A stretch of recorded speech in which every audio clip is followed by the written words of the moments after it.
I think you were trying to join Zoom 9, right? Yeah.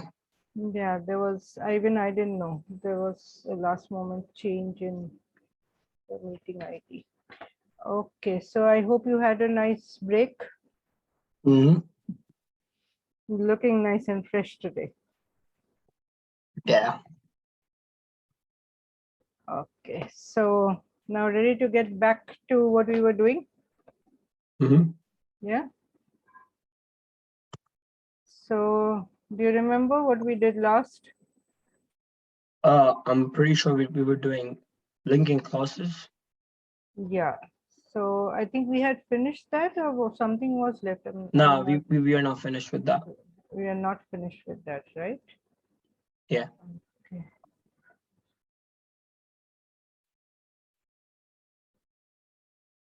Okay, I think we had this last part to do. No, we did this. We did Yeah, fanboys. we did this. Yeah, And I'm pretty sure we did fanboys. I think we did the questions also.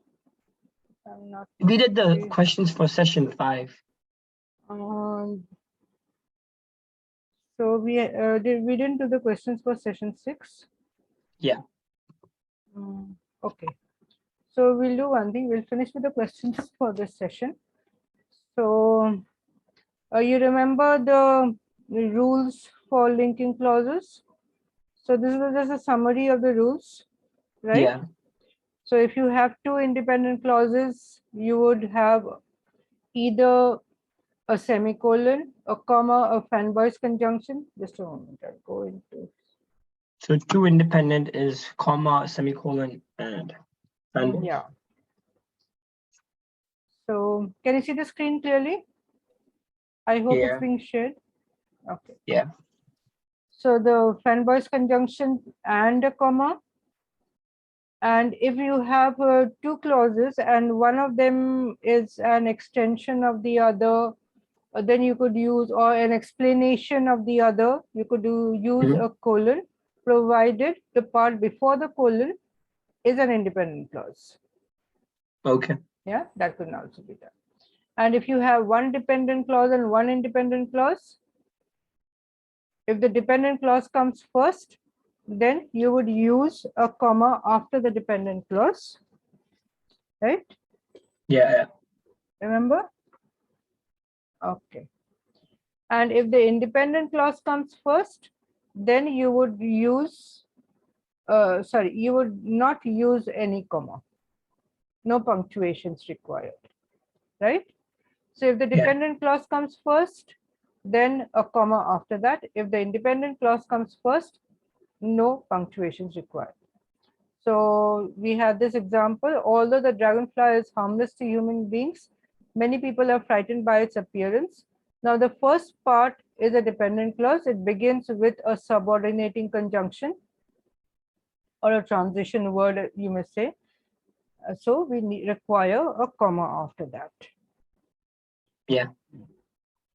And suppose we have the next sentence: some birds cannot fly because their wings are too weak to lift their body. So here, which one would be independent, which one would be dependent? Can you identify The the two first part. clauses here? Yeah, okay, the first part. So you always look for the conjunction.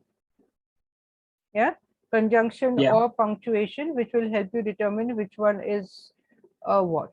So some birds cannot fly, that would be an independent clause, right? Yeah. Some birds cannot fly, you can put a period after that and write it as a sentence, right? And we have added because here.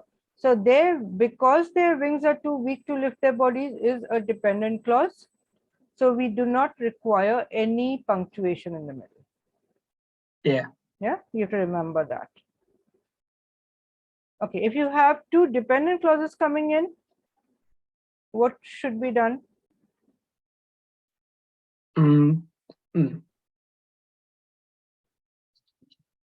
Say both are dependent clauses. Now you know that in a Put them aside. sentence, you can't have two dependent clauses. Yeah. Either one of them should be independent. You can have two independent clauses with these punctuations in the middle. You can have one dependent, one independent, but you cannot have two dependent clauses in a sentence.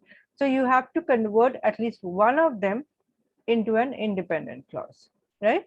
So Okay. transform one of those clauses into an independent clause. Yeah. Say if we have this one, though Doe thought that he was prepared, but he failed the examination, which meant that he had to repeat the course before he could graduate. So we have to now, how would you figure out that you have two dependent clauses? Now here you have two conjunctions, right? So when Yeah. you have two conjunctions in a sentence, you have to first see what are the conjunctions doing, Okay. right? So though Doe thought that he was prepared, now but he failed, you will not have two conjunctions expressing the same idea. Got it? Mm-hmm. So this is a repetition of conjunctions. Though thought he was prepared, but he failed. Either it should be though thought he was prepared, but he failed, or though thought he was prepared, he failed. Yeah. Either way could be correct, right? So Mm-hmm. if you remove the though from here, you have Dow thought that he was prepared. Now that becomes an independent clause. Yeah. Yeah, then you could have a comma and a but. You could retain the but, Mm-hmm. right? Or you can remove the but from here, keep the though. Then what would you do? Though thought that he was prepared, that would become a dependent clause. And he Yeah. failed the examination, which meant that he had to repeat the course. That becomes an independent clause. So then you have the format dependent clause, comma, independent clause, Mm-hmm. right? So when you have two dependent clauses, the first thing you do is, now they will usually have two conjunctions coming in. You have to see what are the conjunctions doing and what are Yeah. your options in the question. Okay. Suppose your options were prepared but he failed without any comma, or prepared, comma, he failed, right? Yeah. So, or prepared, comma, but he failed, but nothing to do with the though. That means you know that you can do something with this part of the sentence. Maybe Yeah. you have a blank over here, and this phrase goes into the blank with different punctuations on different combinations of comma and but, right? Maybe there is only a comma, or only a but, or only or both comma and but. So you know that if you have to keep though, or you have to keep the subordinating conjunction in the beginning of the sentence, so the first part becomes a dependent clause. You don't require a conjunction in the second part. You only require a comma to separate the dependent from the independent, right? Okay. Got it? Mm-hmm. Okay, now let's move on. So this is what you do. Either you have though Dow thought that he was prepared, comma, but he failed. And here, if you see, they have done, we've gone a little further. They've separated the next part of the sentence, which meant that he had to repeat the course. That has been separated into a different sentence. Yeah. So if you were to write on your own and you were given a sentence and the entire sentence was to be reformatted, you could go into this. But since in SAT, you will not be, in the old SAT, maybe that would be have been possible. But in the new Yeah. SAT, you will just have a blank and you have to focus on the blank, Okay. right? So this would be actually an improvement on the sentence. So let's have a look at some questions here.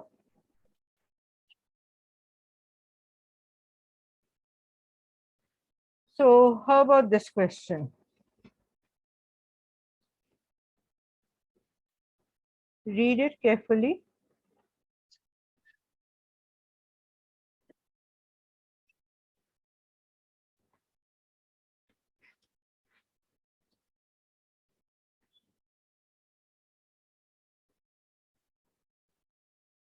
How do you think it should be punctuated?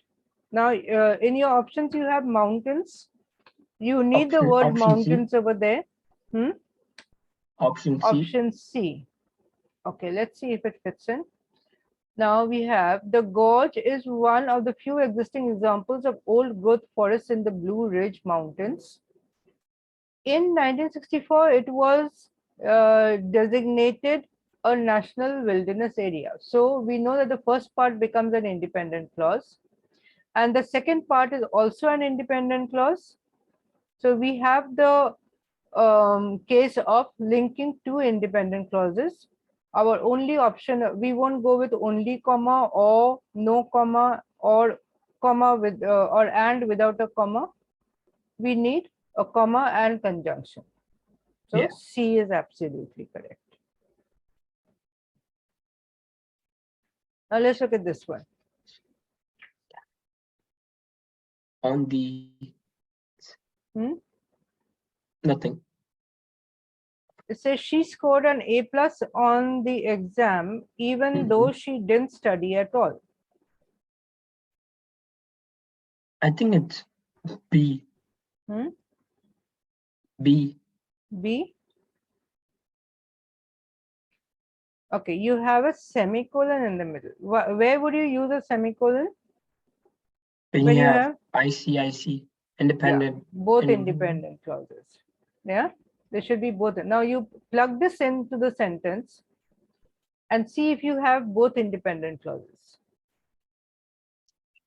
She scored an A plus on the exam. If you write exam here, semicolon, even though. So she scored an A plus on the exam. That would be an independent clause. Even though she didn't, yeah, even though she didn't study at all, would not be an independence clause. This will be a dependent clause. Option A then. So if you have independent clause coming first, what would you do? You don't require any punctuation. A is your answer. So it is very important to first identify the clauses. If you are not able to identify the clauses, you are in trouble. Okay. Yeah. So let's move on. Okay. Let's look at this one. Yeah.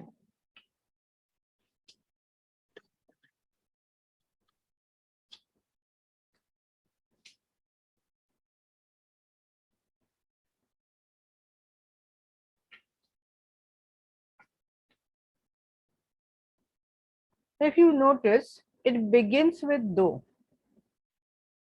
It's a dependent. Yeah. So immediately you know that the first part is a dependent clause. And you have your punctuations coming in over here.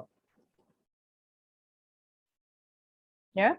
And you have different phrases like when they don't agree or just they don't agree. Is it D?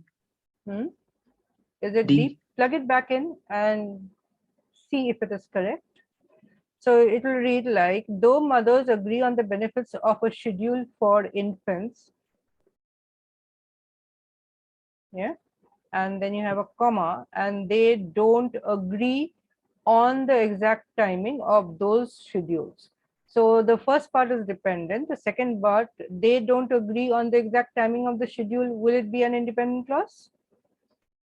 Yes or no? It should. Yes, it will be. If you just read this part of the sentence and you say, they don't agree. Because if you put when, it will become another dependent, yeah, right? So the second part will be independent clause. Yeah, they don't agree on the exact timing of those schedules. Can be written as a sentence.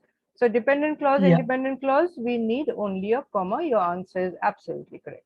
Now, if you go with C, when they don't agree, that would be incorrect, because when they don't agree on the exact timing, that would be a dependent clause again, which will not fit in. Okay. Let's look at number 4.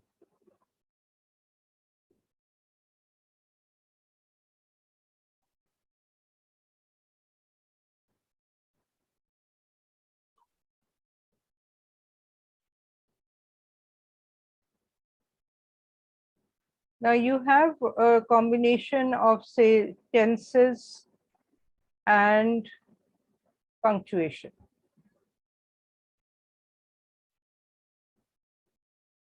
Yeah. So what will go in?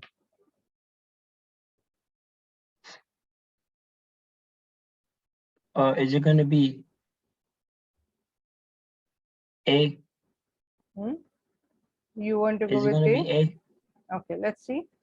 Now it says spent, spent, spending, and spent months with a semicolon here. So this is all in the past tense. We know she finally finished her reporting. Yeah. So she spent researching would be correct. And we do not require a semicolon after that. So A will be the correct answer. Right? Okay. Okay. Now this is C. Let's see, why not A? Okay, 1 minute. Yeah, we have another thing over here. This says she finally finished, which we did overlook. She finally Okay. finished. So we will not go with just spent months. Yeah, it will be after spending months, not A. Grammatically, A would be correct, but if you look at the idea in the sentence, she finally finished means she has been doing the work for quite some time. Yeah. So after spending months researching the origins of the universe, she finally finished. That would be correct over here. Okay. Right? Okay. Yeah. Okay. How about this one?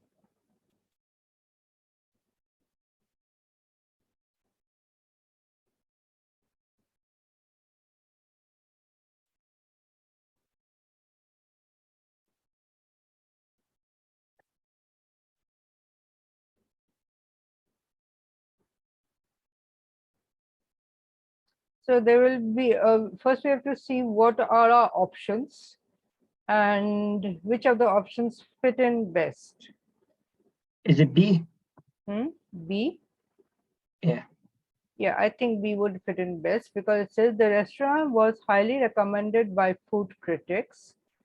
And who stayed there? Now, if you go with and these critics, grammatically it could be correct, but there would be a repetition which is not required.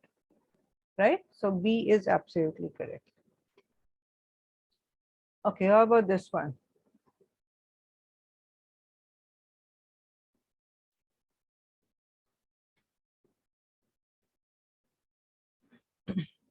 Now you have a part underlined and you have to say whether as it is correct or not, or would you go with something? Okay, now this question says, which of the following replacements would not be acceptable? Right? So which of these would not be an answer? That is what they want to know. Oh, would not be Not acceptable. You are not looking for the right answer, you are looking for the wrong answer. Okay.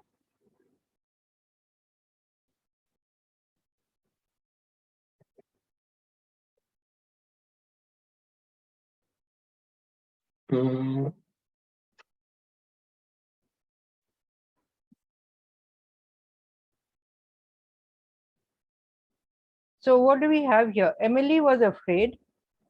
Now that is an independent clause. She was alone in a strange neighborhood with no map and dark was falling fast. So this could also be an independent clause. Now two independent clauses can be joined by a semicolon. Yeah. Absolutely correct. Is it B? B. Emily was afraid because she was alone in a strange. So if you put in because, would that be incorrect? Yeah. Because you need a semicolon and then because. No. If you use because over here instead of the semicolon, So instead of the semicolon, if you use because, how does the sentence read? She was afraid because she was alone.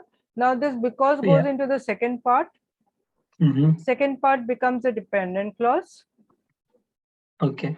So we could use afraid because without any punctuation, right? Now would we use a colon? I mean, you can use colon to join Yeah, two we independent we clauses, could, right? yeah, we could use colon, but we have to see whether now when you're using a colon, the part before the colon should be an independent clause, which it is, and the second part should be related to the first part, in that it should be an explanation of something or a list of something. So is this an explanation of the first part? Yes, it is. Yeah. She was afraid, and it tells you why she was afraid, right? So colon is correct. As it is now is correct. Afraid because is also correct. Now here if you see, we have only comma. Two independent clauses with a comma in the middle would be incorrect, right? Okay. You will never have independent clause, comma, independent clause. You need a conjunction over here, right? Yeah. So D will be the incorrect answer. Got it? Okay. Okay, so now we get to the worksheet questions. You want to do them? You want to do all of them with me, or you want we'll do a few and then the rest you can do on your own? Yeah, we'll do the hard ones. You want to do the hard ones? No, we will not select the hard ones.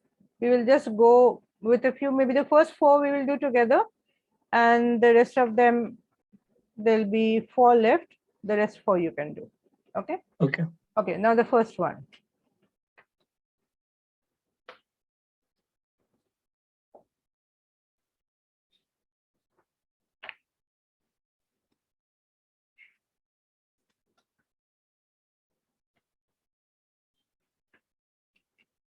Read carefully and get to the answer.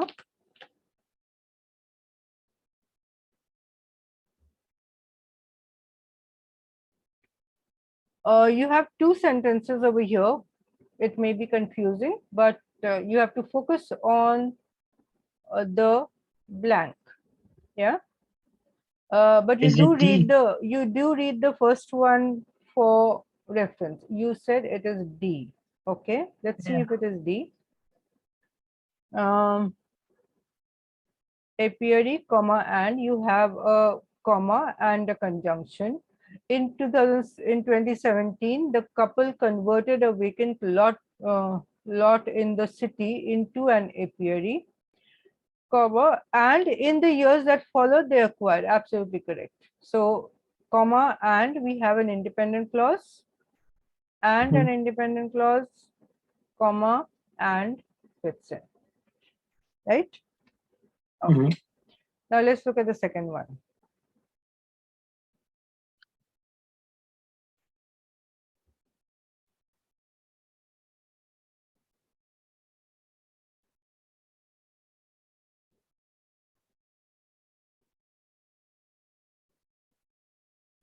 So now here again, you have to figure out the relationship between the two parts and what are the clauses you are dealing with. Yeah.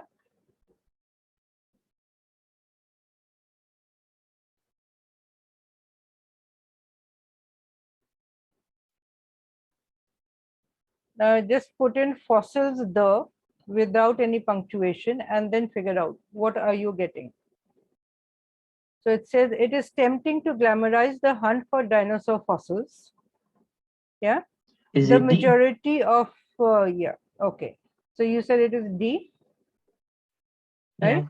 So, but the majority of fieldwork is characterized by a daily routine of heat, insects, and tedious labor. So, if you just put in fossils, you get two independent clauses. Yeah. So, we need comma and because it is a contrast, but will fit in best because we don't have any other option. Okay. How about this one?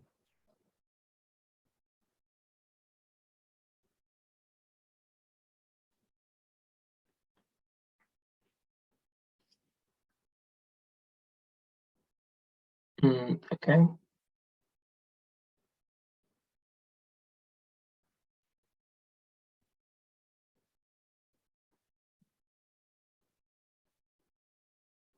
So what's the first thing that strikes you? First clue? It's though. It's Yeah, dependent. it begins with a though. So the first part should be a dependent clause. So though Paul Reeve is best known today for his midnight ride during the American Revolution, yeah, Yeah. uh, something like, but Reeve was famous. No. Is it Um, C? yes, it could be C, comma, he was famous. So we have though, we will not go with another but. So because this is already a dependent clause, we will need only a comma in the middle. Correct? Yeah. Okay. Now, how about this one?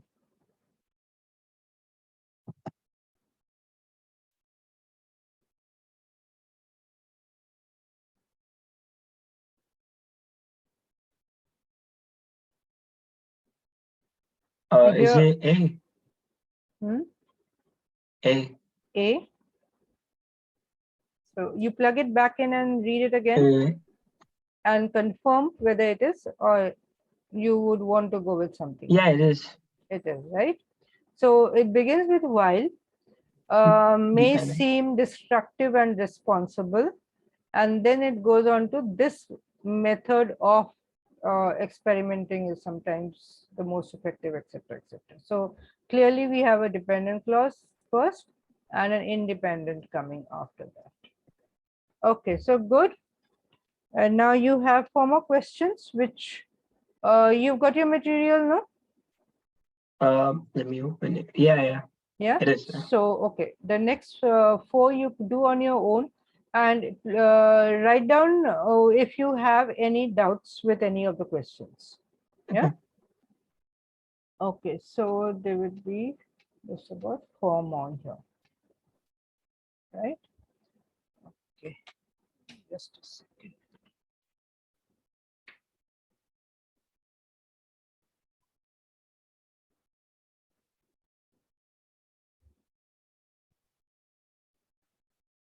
Just a moment. Before going into the new one.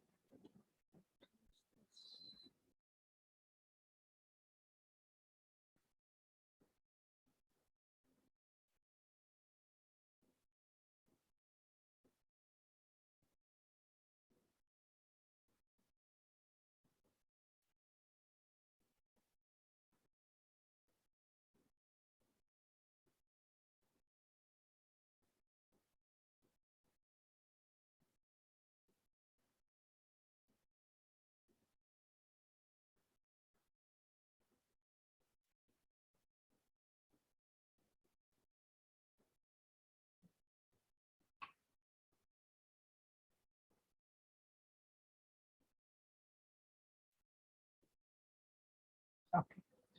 So now we did the, we had done modifiers, remember? Hmm? And we've done punctuations for supplements. Yeah.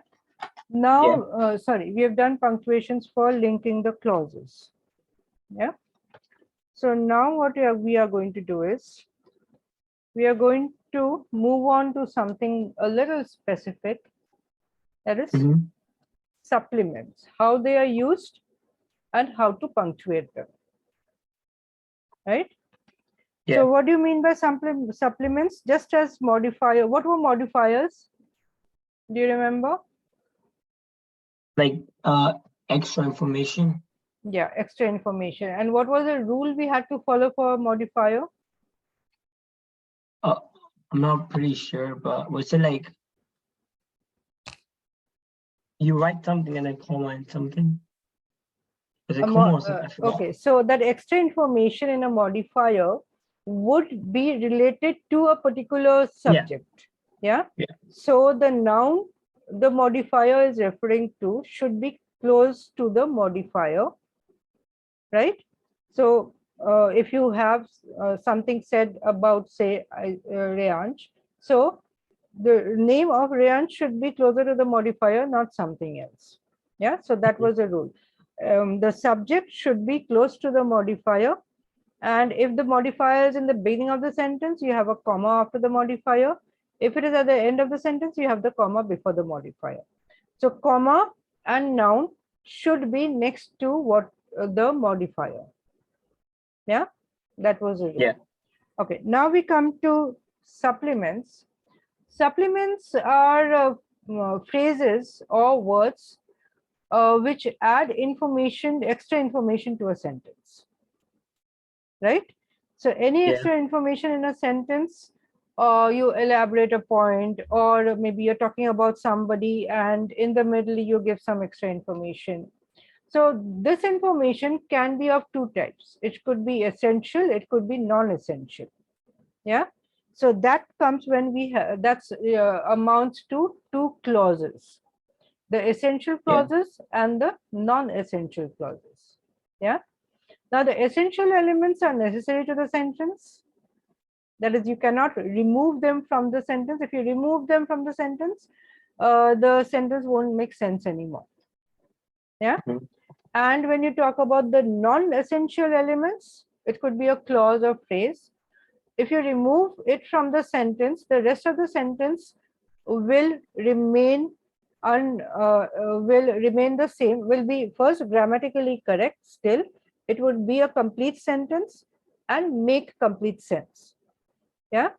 So when you Yeah. have essential elements, you do not require punctuations. Yeah. You don't require punctuations for.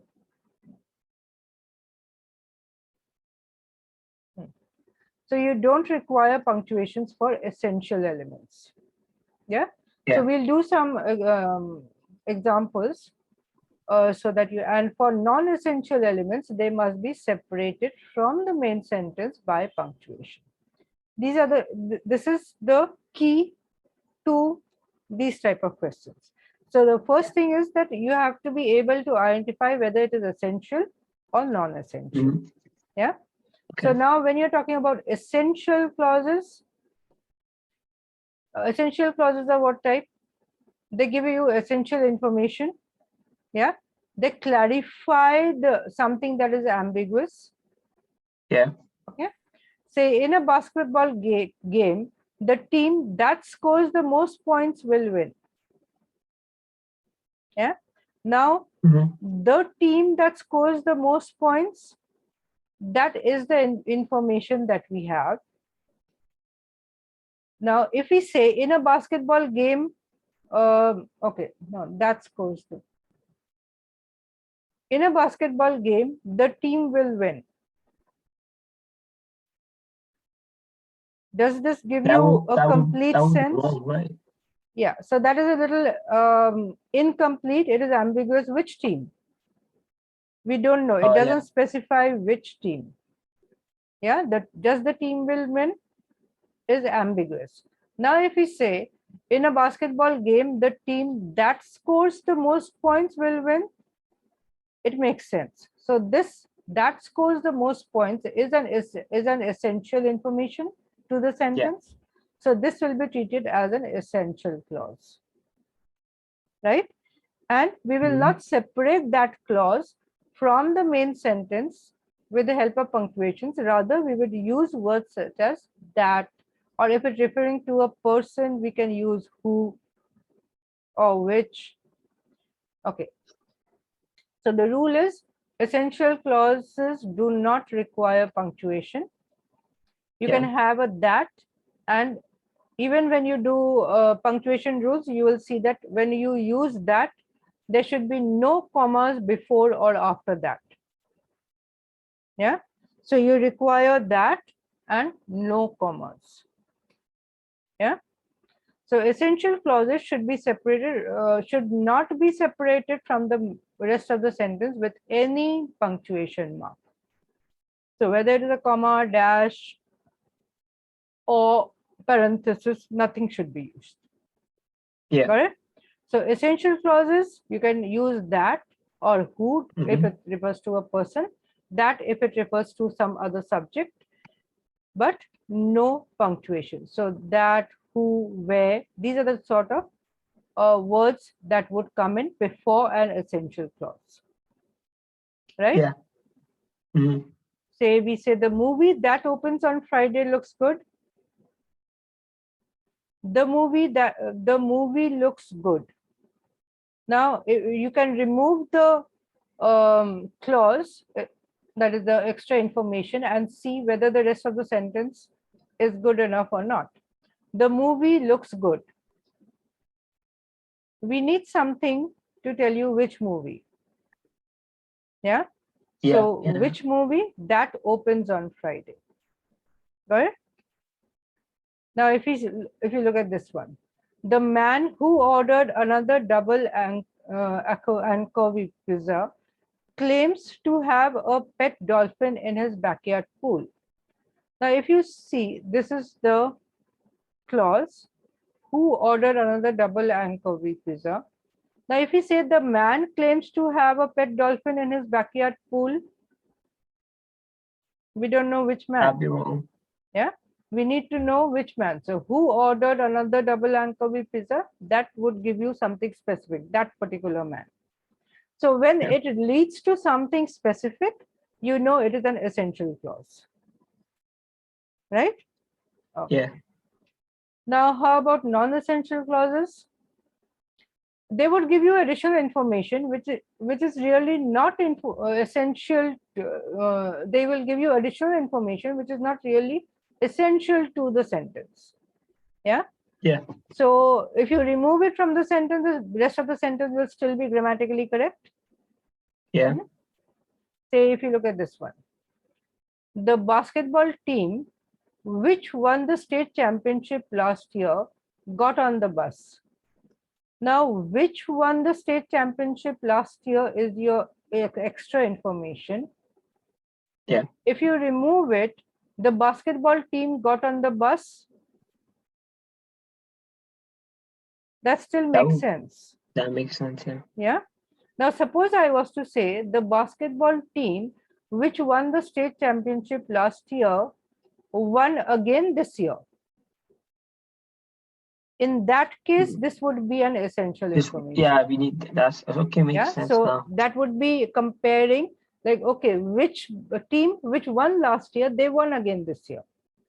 But in this particular, the way it is written here, the basketball team got on the bus, this would be just an additional information which can be removed from the sentence. So if there is an additional information which can be removed from the sentence and the rest of the sentence still makes sense and is grammatically correct, then it should be punctuated on both sides. Yeah. So Okay. you could use and it should be punctuated with a pair of punctuation marks. Yeah. So in this case, we've used a pair of commas. We could use other punctuations also. We'll come to that. First, we'll figure out whether how to identify inessential clauses. So the governor who won his race in a landslide has a high approval rating.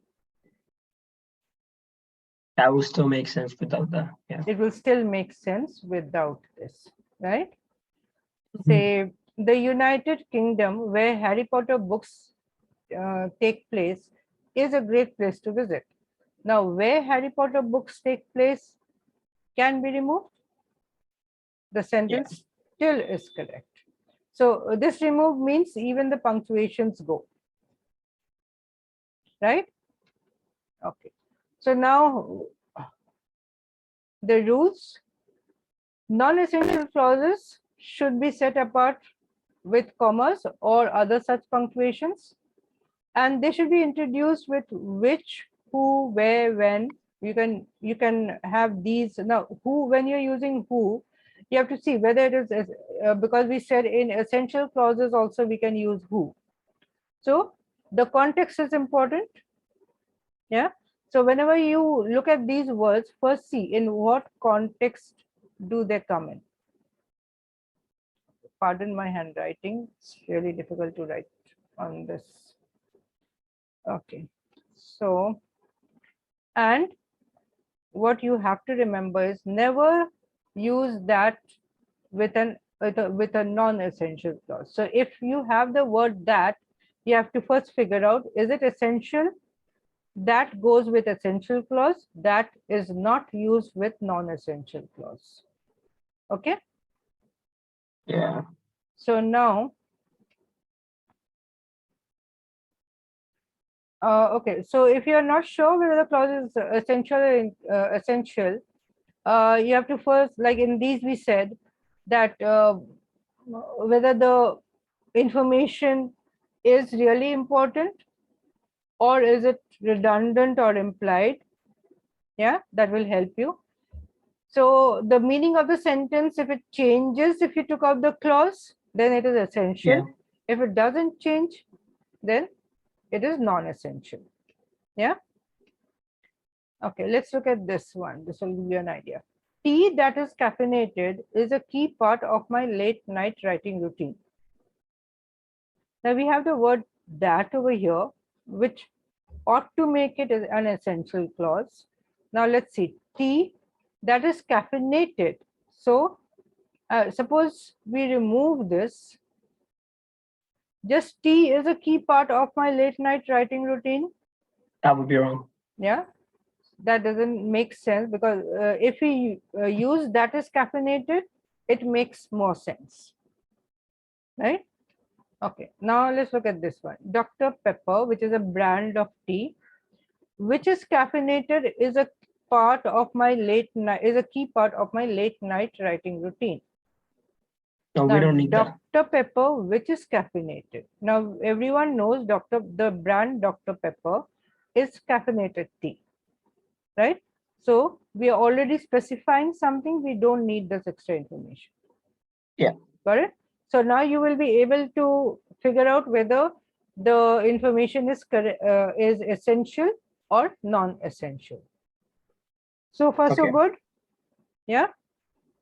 Okay. Now we move on to punctuating non-essential. Like we said that we need a punctuation to separate the non-essential clause. Now we used commas.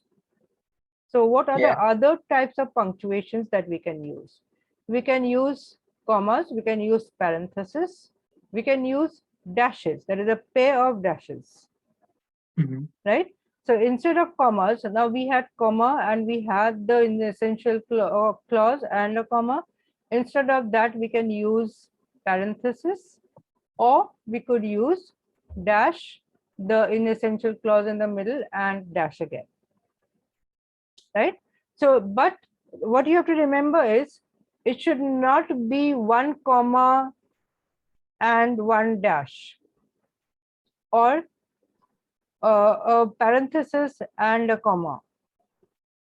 Yeah, it should not be, both punctuation should be consistent, right? If you are using commas, both should be comma. That's where the questions will come. You will have a sentence. In one part of the sentence, you will see the inessential clause begins, and the other part of the sentence, that is where your blank is, you will have a few words with any of these type of punctuations, right? Okay, another thing, okay, as we said, it cannot be interchangeable. Yeah. So sorry, they are interchangeable in that instead of comma you can use parentheses or dashes, but they should be same on both sides. Okay, so mismatched punctuations are incorrect, and here's where you are tested in your questions. Yeah. Right. Another thing, you cannot have semicolons or colons coming in to separate inessential clauses, right? You can have only commas, parentheses, or dashes, no semicolons or colons, right?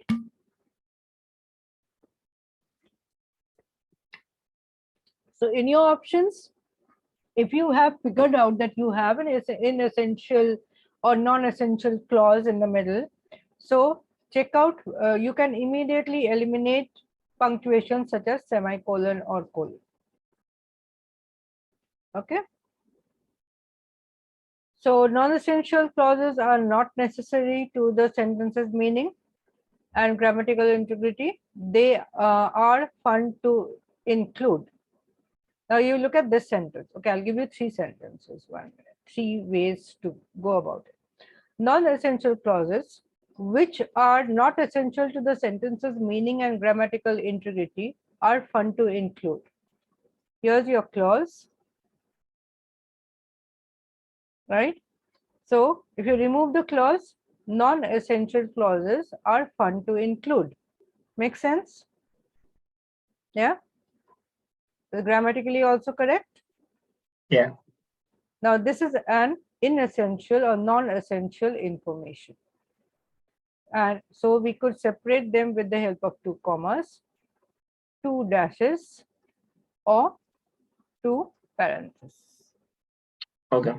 Right? Okay. So far you're clear what you need to do. First, identify the non-essential clause. Look at the punctuations on both sides of the clause. They should be same. If you have, if it begins with a dash, it should end with a dash. If it begins with a comma, it should end with a comma, or a parenthesis on both sides. Right? Yeah. Let's look at this example. The male chaffinch, we have a dash, which is bluish cap and rusty red feathering, comma, is more colorful than its female counterpart. Would that be correct? No. No. We could either have 2 dashes or 2 commas. Yeah. So 2 dashes would be correct, or 2 commas would also be correct. Both ways it is correct. But you should have the same punctuation on both sides. Correct? Okay. Now let's look at this sentence. Now here you have an underlined part, so and you can see there is a punctuation here and a punctuation here. So read the sentence carefully, and you also have a that over here. So we have to figure out whether what is correct. First part is correct. First part is correct. Yeah. Let's read. Now, when you have a long, big sentence, first thing you do is you have to first figure out what the sentence is trying to tell you. The meaning of, break it down and see what the different parts of the sentences are doing. Yeah. The purpose of each part of the sentence has to be clear before you go into punctuations. Okay. So the best hotel concierges have many skills. Okay. We have a colon over here. We don't know whether it is correct or not. Knowledge of foreign customs, the ability to speak several languages, and a charming manner. We have a punctuation here again. That put even the most diffident guests at ease. Yeah. So now what is it saying? They're talking about many skills. Yeah. And if you look at the part after the colon, it is giving you a list of skills: knowledge of foreign customs, ability to speak several languages, and a charming manner. A list of skills. Yeah. And then this is the first part, this is the second part. Now I come to the third part of the sentence. That put even the most diffident guests at ease. So these skills put even the most diffident guests at ease. Yeah. So okay, now this is a list of qualities. If you remove the list of qualities, what do you have? The best hotel concierges have many skills that put even the most diffident guests at ease. Does this make sense? Yeah. Yeah, it makes sense, right? Okay. So that means this is a non-essential clause. We can separate it from the main sentence with the help of punctuations. Yeah. Yeah. Okay. So what punctuations could you use? Would you use a colon over in the first place? We wouldn't. Remember, we can't use colons or semicolons to separate non-essential clauses. Yeah, these are not to be used. And right, we cannot use two semicolons or colons, right? Yeah, we cannot use colons or semicolons. So here we need a pair of punctuations to separate the non-essential clause. Yeah, and it should be both same on both sides. So obviously, colon would not do. Right? Now here, if you see in the second part, you have comma and that coming up. And what we know is that we cannot use a comma before that. Now, if we were to remove the non-essential information, what does the sentence read? The best hotel concierges have many skills that put even the most diffident guest at ease. But wherever you use, comma should not go before that. Yeah. Yeah. So we need some other punctuations. What can we use? Can we use two dashes? Yeah. Yeah. We can use two dashes, which will remove the comma and the colon. That would be correct. Yeah. So you would look for your options where you will have two dashes coming in. So the best hotel concierges have many skills, dash, knowledge of foreign customs, the ability to speak several languages, and a charming manner, dash, that put even the most diffident guest at ease. So when you remove the non-essential information and the dashes, you still have a complete sentence, right? Yeah. Okay, good. Now, if you have certain phrases which are called appositive phrases, they begin with a or an, and they give you an extra description. Yeah. Say if you look at this one, Texas, a state in America, is big. Now, Texas is big makes a complete sentence. Yeah. A state in America is an extra information. This will be treated as this in the same way as non-essential clauses. So again, this will be this could be separated from the main sentence with the help of either two commas, two dashes, or two parentheses. So we could have two dashes coming in or two parentheses coming in, right? Yeah. Okay, so that was when we have a non-essential information, we know we have to separate it from the main sentence. Provide and okay, so when we were using a pair of punctuations, non-essential clause was in the middle of the sentence, right? Now suppose you have a non-essential clause in the beginning of the sentence. The introductory clause is non-essential, so we can have a comma after it. So that acts as a dependent clause. Yeah, and it will usually begin with the subordinating conjunctions. Yeah. So introductory phrases set the stage for the main sentence, as we know. So we will have only one punctuation mark between the supplement and the sentence. Yeah. Suppose if you look at this one, because Smokey kept barking insistently, we threw the ball for him. Yeah. It begins with because. Now you can still say we threw the ball for him.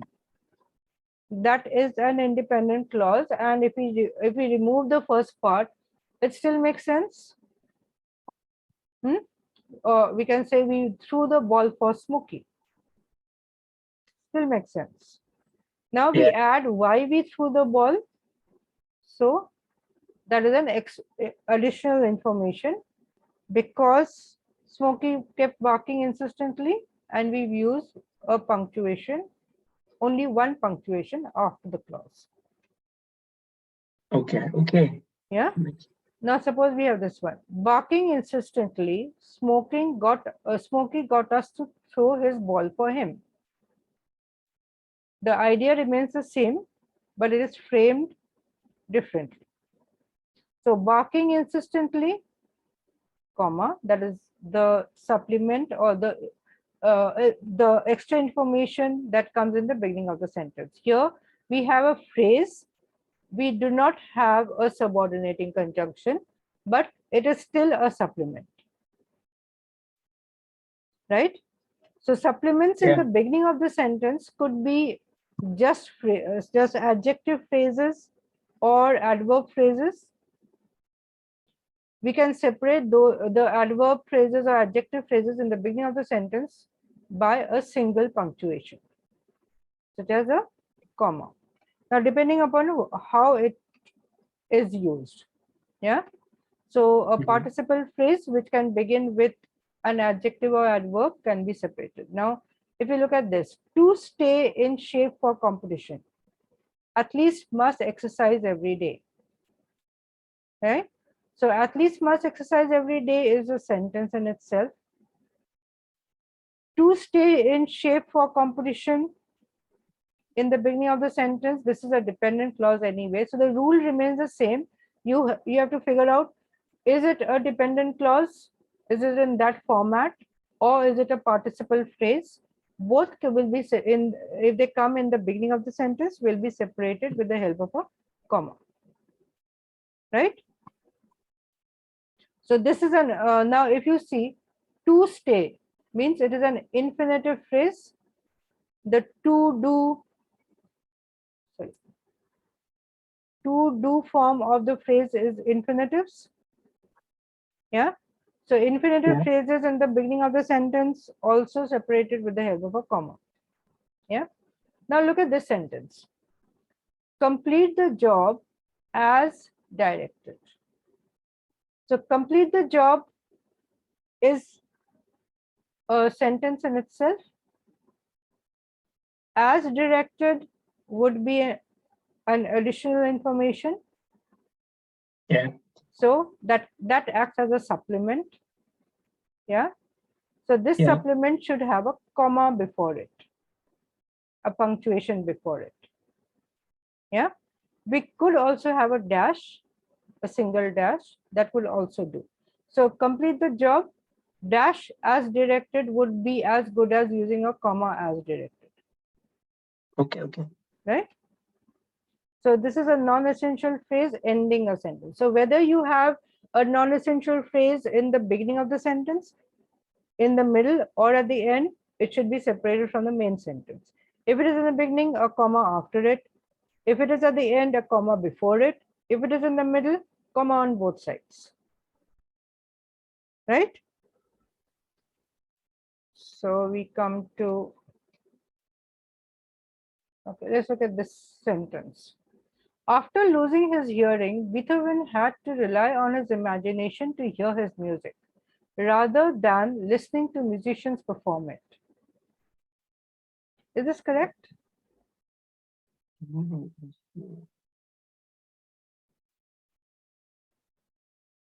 Or do we need some punctuation to it? For losing his hearing. Do we need punctuation there? Okay, so now the main clause would be Beethoven had to rely on his imagination to hear his music. Now, after losing his hearing would be a supplement which gives you additional information like when did he start relying on his imagination. So we can have a comma after the first part, right? So comma after hearing would separate the first part, which is a supplement. Okay, let's look at this one. Despite hours of work, the web, we have a dash over here. The web administration team was unable to restore the site after the denial of service attack. So, despite hours of work, the web administrative team, now if you see, we have a dash over here. So we have to see what is the function of the first part. Is it acting as a supplement or is it essential? It is acting as a supplement. It seems to act as a supplement. So read, okay, if you read the rest of the sentence without this. Yeah, it's acting like acts as a supplement. Yeah, so the rest of the sentence is complete. This is acting as a sentence. Now here in this case, when it is in the beginning of the sentence, we would use a comma instead of a dash, right? Because it said despite hours of work. So it cannot be separated with a dash, it should be separated with a comma, right? Dashes can be used at the end of the sentence when they are stressing something or giving something, given an explanation, as with colons. There you could use a dash at the end, but not in the, not separating a supplement in the beginning of the sentence. Unless the supplement is in the middle of the sentence, you will not use dashes. Okay, well, how about this? The wounded man staggered aimlessly, unmindful of traffic.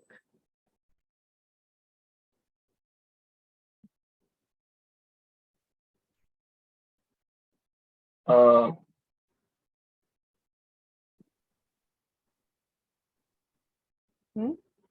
The wounded man staggered aimlessly, unmindful of traffic. wounded man dash. Where do we need a punctuation? If so, where do we need it? I don't think we need it. You don't need it. Suppose I said, suppose we separate the sentence of a year. Can we break it up?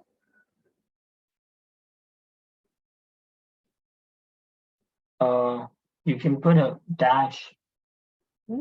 We could separate the last part of the sentence from the main clause. The wounded man staggered aimlessly. That makes a complete sentence. Okay, yeah. Yes. Unmindful of traffic, that is an additional information that how he was staggering. Yes, Like, why did we say aimlessly?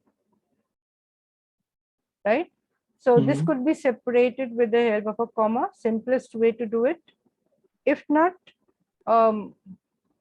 we could use a single dash, but comma would be the most likely or the best way to separate it, right? Okay, how about this sentence?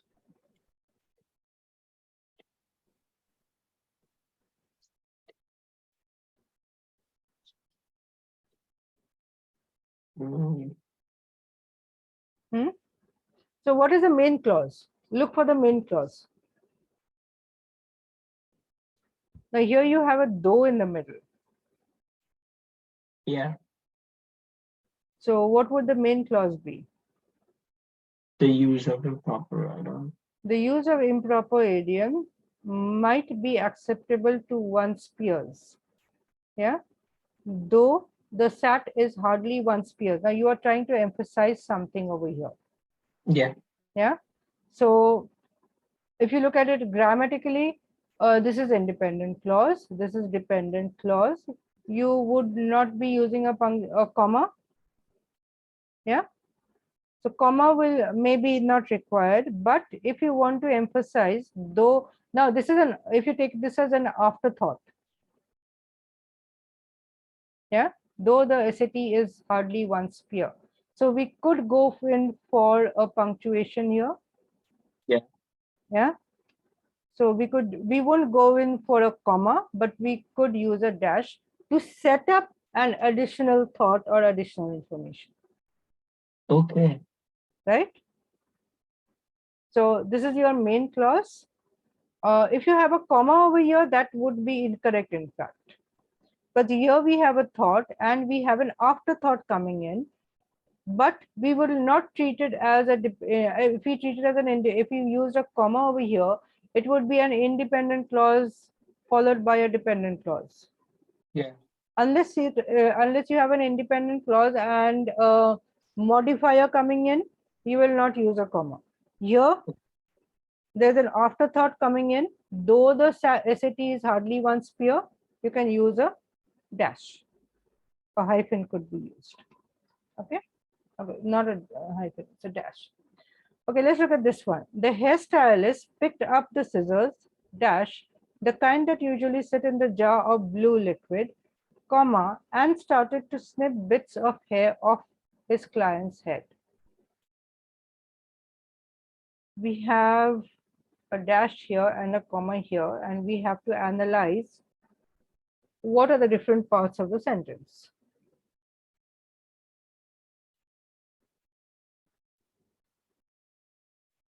Instead of comma, can you just put a dash? Hmm? Instead of comma, can you just put a dash? Yeah, we could use a dash over here, or we could use a comma over here. So we should have a pair of dashes or a pair of commas, not one of each. Right?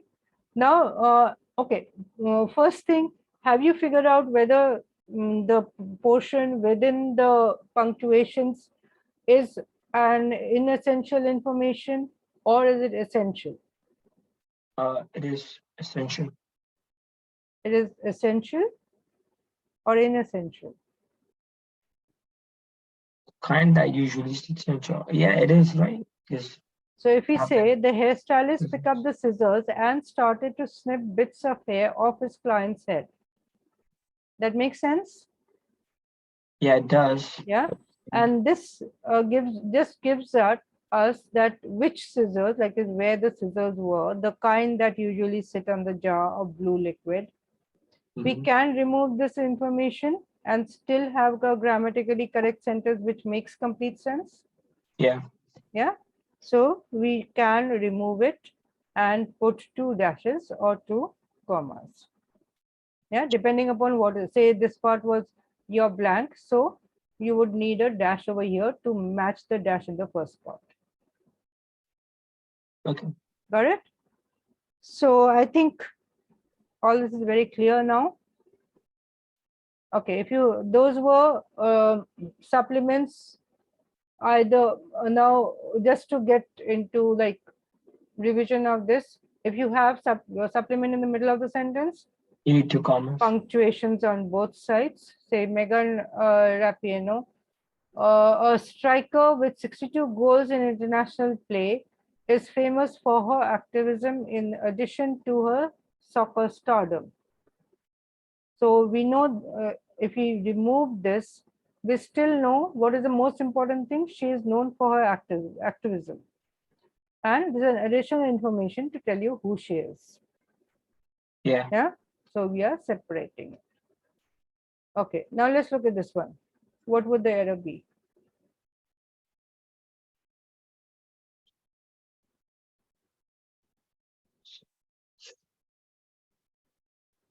Comma. Comma where? After light. After lights. Yeah.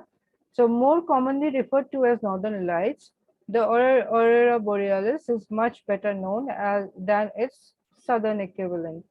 And if you see, there's a comma here to separate the rest of it. Yeah. Okay. If you reformat it, now what? Two commas. Hmm? Two commas.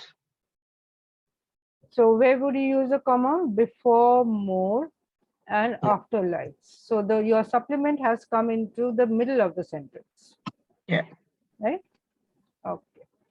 Now, how about this sentence? The Olmec culture, which flourished in the modern day Mexican states of Veracruz and Tabasco, was among the earliest complex civilization. Now, you have a comma over here. You need a comma before which. Before which. So we can just say the Olmec culture was among the earliest complex civilization. This is extra information.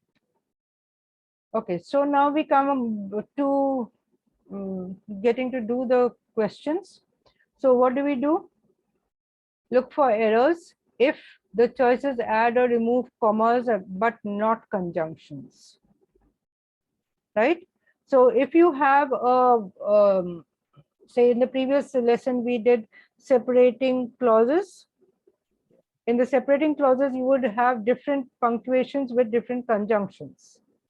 Or they may remove a conjunction and give you different punctuations.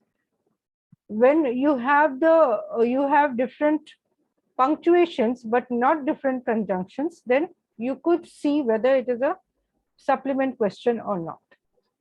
Okay. Right? And multiple types of punctuations could also come in, like commas and dashes. When you have commas, dashes, or parentheses, then you know it is a supplement question. Okay. So let's look at these questions here. So first, let's see. Identify whether these are clauses, essential or inessential clauses, or they are just phrases. The first one is essential.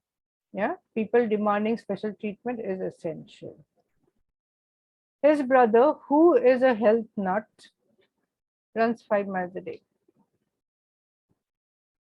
It's non-essential. Non-essential. A friend of mine who lives in Boston loves the seafood there.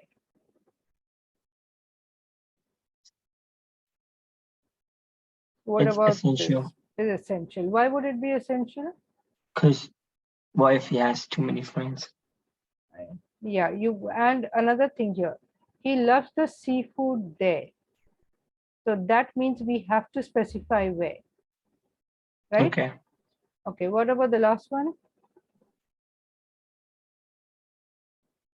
You need 2 commas. Alan Lomax, always fascinated by Roots music, first recorded. So Alan Lomax first recorded the bluesman lead belly is absolutely correct as a sentence. That would Yeah. be non-essential. Okay. How about this question? You have a blank over here. Last week. Last week, Theodore Dash, who is an extremely conscientious student, won a $10,000 scholarship. His parents are incredibly proud. It's So going to we are be concerned with this part. option B. Option B. Yeah. So we have a dash here. Who is an extremely conscientious student would be an additional information. Okay. Number 3.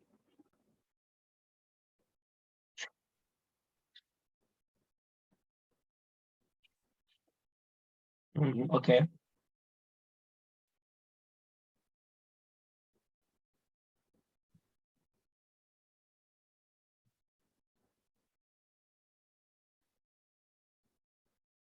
Is it?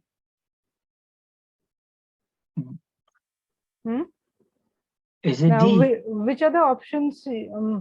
Okay. Now you went with D. Plug it back in. Julie was thoroughly confused. She couldn't figure out. Would that be correct as a sentence? No. If we don't use any punctuation, it would be a run-on sentence, right? We need something. Yeah. So D would be eliminated. B. Huh? B. Now confused she, comma would again be wrong. Yeah. Right? We need something between confused and she, something over here. Okay, confused colon she or confused comma she. Confused colon she. I think it's comma she. Comma she. Okay, plug it back in and figure out what you have. Now, usually when we have a comma in the for a supplement at the beginning of the sentence, it should not be an independent clause. Remember, it could be a dependent clause or a participle phrase. Yeah. Yeah. So if we use comma over here, do we have a dependent clause or a participle phrase? Couldn't find. Yeah. Couldn't figure out where she. So if we write No. That both are what you call confused, independent. comma she, both become independent, right? Yeah. Yeah. So we will not go with just comma. So we can go with a colon. Yeah. So it would say Julie was thoroughly confused, colon, she couldn't figure out where she put her car keys. So that gives an explanation why she was thoroughly confused. Yeah. Got it? Okay. So Yeah. before, when you think that you want to use a comma, you have to double check when you are using a comma. Right? Yeah. Okay. So let's look at another one here. Now here you have a dash and a comma that follows the dash.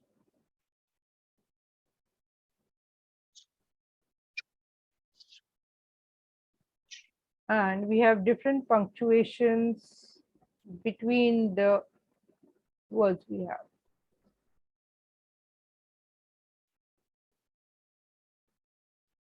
Hmm?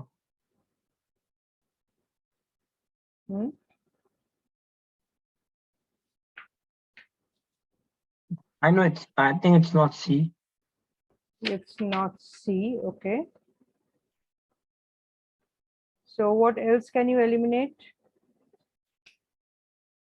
What is the difference between A and B? Difference between A and B.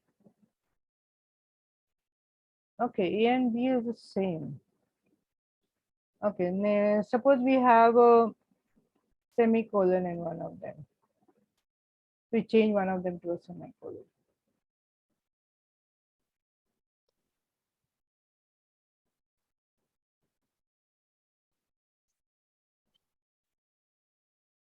Not sure. Is it D? Hmm? Let me. Plug it back into the sentence and read the sentence with your option. Is it D? Is it D? Have you plugged it back and checked whether it sounds correct? Yeah. Yeah. Paul was overcome with joy when he saw actor Keanu Reeves. Yeah. And a comma after that would be perfectly correct, where he saw him in the parking lot of a McDonald's restaurant. Yeah. So, an actor, comma, we don't need any punctuation between actor and the name. We have an actor and the noun that is referring to the same person. We don't need any punctuation. So D is absolutely correct. Right? Yeah. Okay. Okay, now we have come to the worksheet. Okay, the supplements worksheet. So we can quickly do a few questions here. So we have 8 questions. We'll do 4. So we can move on to the next lesson also. Is it option A? Is it option A? Okay, why would you say it's option A? It's Give a me the dash. reason. It's a dash. We have a dash over here, right? So, and we also have to see whether we need a dash or we don't need a dash. So, is the inaugural poet laureate of her book, Sani the Hatal, The Women Are Singing, dash, a combination of fiction and memoir, poetry and prose, serves as a testament. So her book serves as a testament would be absolutely correct as an answer. And Yeah. this gives an extra information. We will not go with comma because we already have a dash. A is absolutely correct. Okay, how about this one?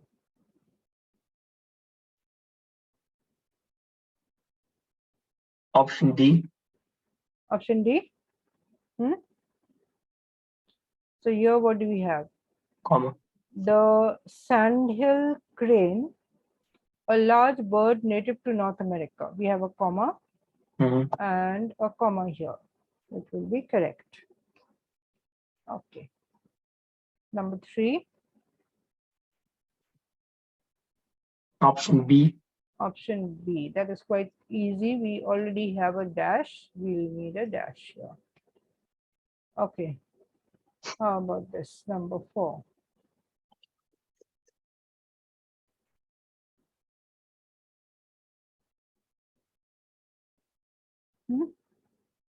Just a sec. We read carefully and see what it is talking about. To take a Yeah. wet plate photograph, photographers usually first arrange or pose their subjects before mixing. Okay, we can read it Is the without option all the C? punctuations. Mixing color, option C. Okay, we'll see if it is correct. I think it's correct. Right? Okay, Yeah. let's see. We have two dashes over here. It should be. So let's plug it back in.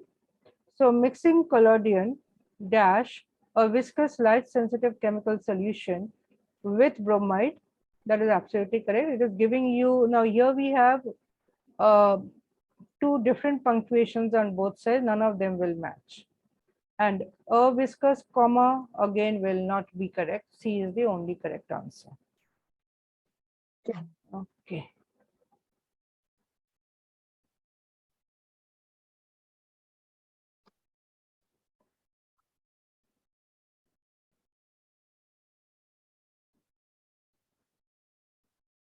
However, although well compensated, earning in 2012 a median annual salary of $90,930, pass cost healthcare providers less than do the physicians who might otherwise undertake these tasks. Is it D? So, however well compensated, Is it B? hmm, B. B, quite possibly.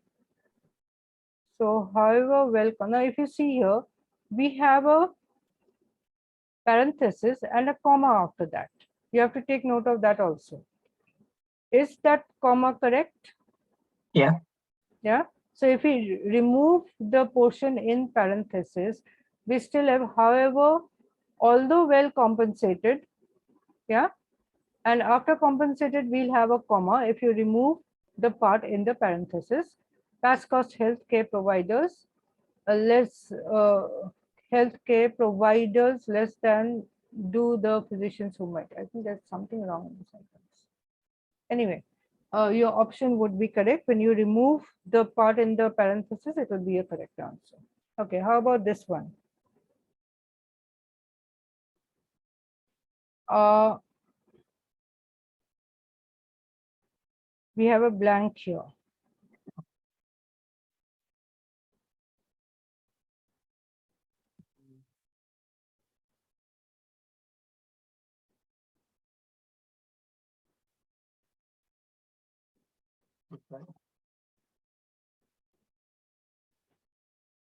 Is option D? Option D. D.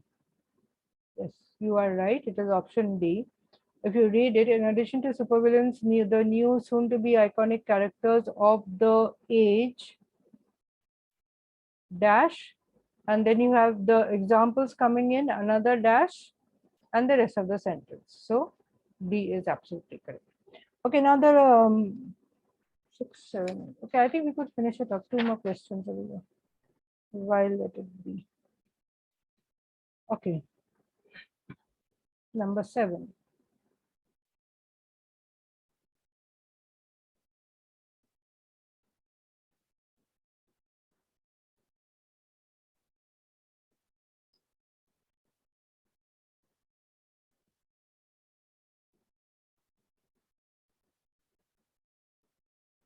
Just check. So we are looking Yeah, at the is it D? second sentence. It is D. So do you think it is an essential information? The Yeah. sentence would be incomplete without it, right? So now A, we won't put a protective finish in brackets. Mm. Oil dash to give it, now it is then coated with lavender oil, and just to give it a protective finish, writing it separately doesn't make sense. Yeah, so D, we will go with D without any punctuations. Okay, the last one, number 8.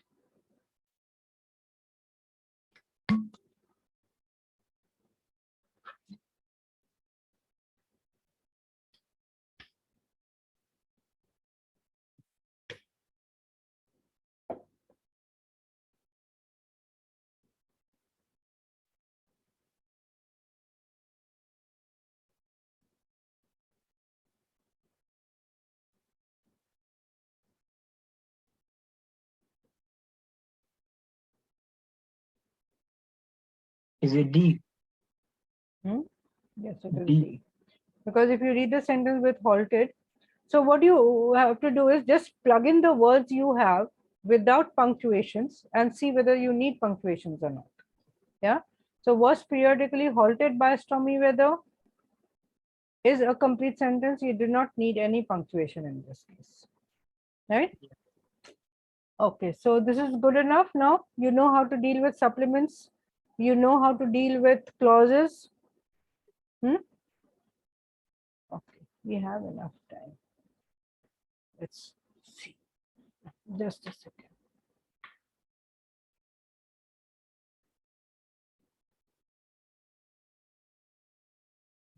Just a moment.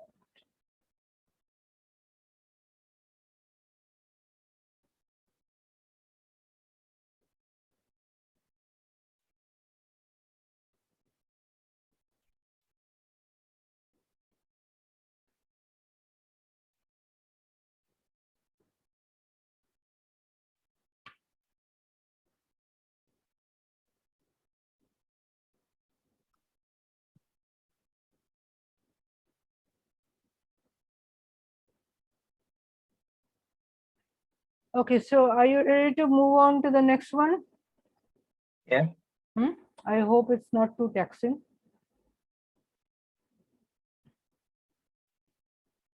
Okay. So we can move on to,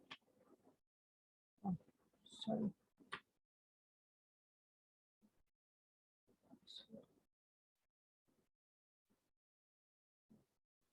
So now we come to the lesson on punctuations.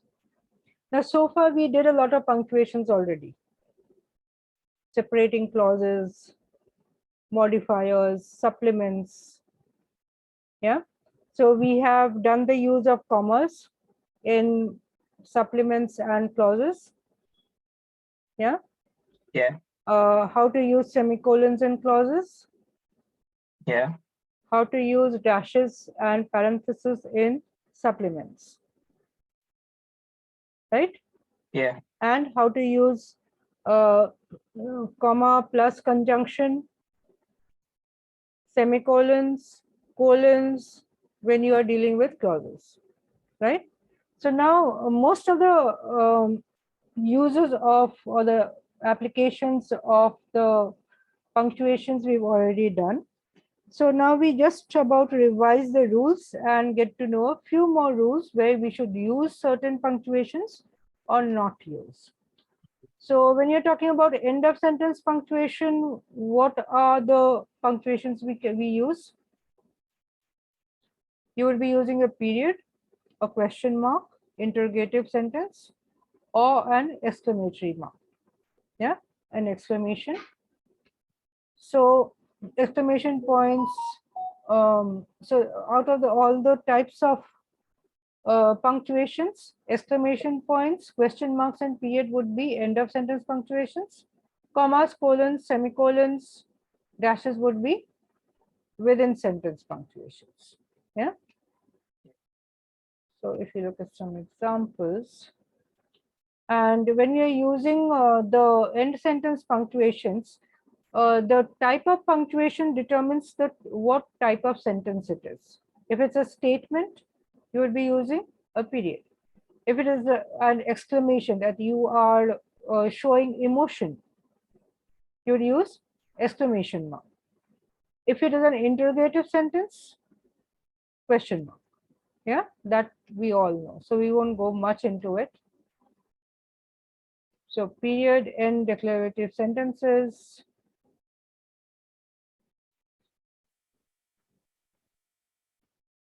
Say, I need to take out the trash would be just declarative.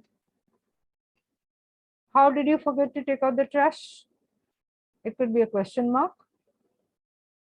Or it could also have an exclamation mark, depending upon the tone, how it is said, right?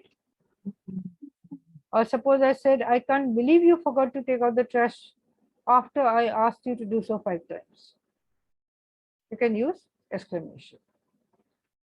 Now, just take out the trash would be full stop. It could have an exclamation. Okay, now sometimes we are confused whether a sentence can be written as asking a question, but it is actually not asking, it is not interrogative. Yeah, say you may get sentences with the end sentence punctuation wrongly given to you. Say Andres wondered if she should save his money, if he should save his money for a rainy day or go to an amusement park instead. Is this an interrogative sentence? No. No, it is just a statement. Yeah. So we won't require the question mark. I asked my mom if I could have some milk. You don't need those. What do you call Okay, sorry, this shouldn't have been there. So it's just a statement. It shouldn't have the inverted commas because this is not direct speech. Yeah, I asked my mom if I could have some milk would be just a statement. So I asked my mom about something that wouldn't have a question mark. Okay, now our main questions would be with internal sentence punctuations. Yeah, so internal sentence punctuation will be the commas, semicolons, colons, dashes, and parentheses would also come in. The main ones which are confusing are these. So parenthesis has only one role. What was it?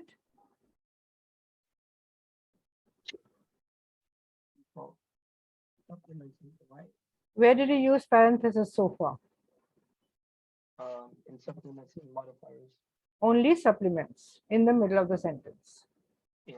Right? In essential information. Sentence. You're right. In essential information, in the middle of the sentence, you use parenthesis. Okay. Now we will begin with the comma. Right? So the first thing we did was separating independent clauses with the help of fanboy and fanboy's conjunction. So a comma in the middle of the two independent clauses will not stand alone.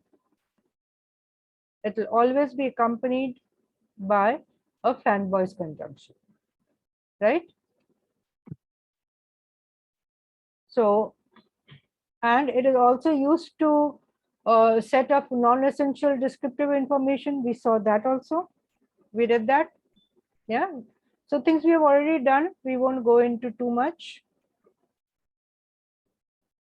So this we have done.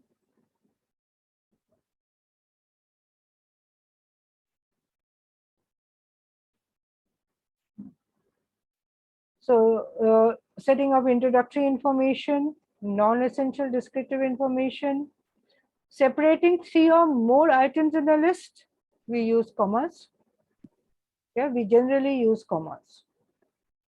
Okay, so now what is a comma splice then?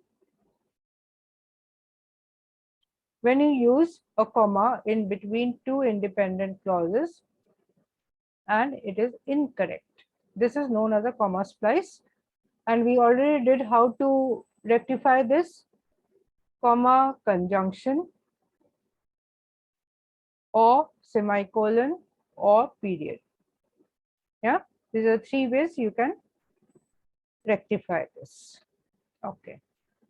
Now we'll just go into when commas should be used and commas should not be used. Yeah. So joining two sentences with only independent clauses, commas, only comma will not be used. Can be used when paired with fanboy's conjunction. We need not go into the details with the examples. We've already done these earlier, right? So between a dependent clause and an independent clause, when the dependent clause comes first, we've done this. Yeah. Dependent clause comes first, independent clause after, we use a comma. So after dependent clauses, prepositional phrases, when we are talking about descriptive phrases or supplements in the beginning of the sentence, right? Like on the other hand, comma, the fortune teller had been correct. Because London is a very old city, comma, it has buildings from different eras. Then we used commas around non-essential words and phrases. Yeah. Okay. Betsy, a lovely woman, offered to knit us socks, non-essential information. Now, when we had a participle or a conjunction after the comma, it does in the middle of the sentence, then also we would use commas to separate it from the main sentence. So it does, however, have very modern parts, however, should be surrounded by commas. If however comes in the beginning of the sentence, just as a participle phrase, you would have a comma after it, or just as a transition. Okay. Now we used commas for modifiers. Yeah. Yeah. Now, if it was a restrictive clause, essential information, no commas, right? If it was a non-restrictive information or non-restrictive modifier, surrounded by commas. So one comma after the modifier if it is in the beginning of the sentence, one comma before modifier if it is in the end of the sentence, two commas surrounding if it is in the middle of the sentence. We've done these already, right? Okay, so all this we've already done. Now separating items in a list. So when you are separating items in a list, one thing you have to remember is all the items should be separated with the help of commas. We have and add an and after the last item. Okay. Yeah, that is important. That we call it the Oxford comma, comma and, right? So never leave the last item after the comma without an and. So hiking, skiing, and whitewater rafting has always been some of my favorite activities. Now, if you see, you have comma, comma, and your last item. You have 1, 2, 3 items in the list. Now, if your sentence is not ending with the list, we will not use a comma after the last item, right? So if you get a sentence, if you get an option where you have a comma here, you know it is incorrect. Yeah. And if your sentence is ending with the list, you can have a period after the last item. Yeah.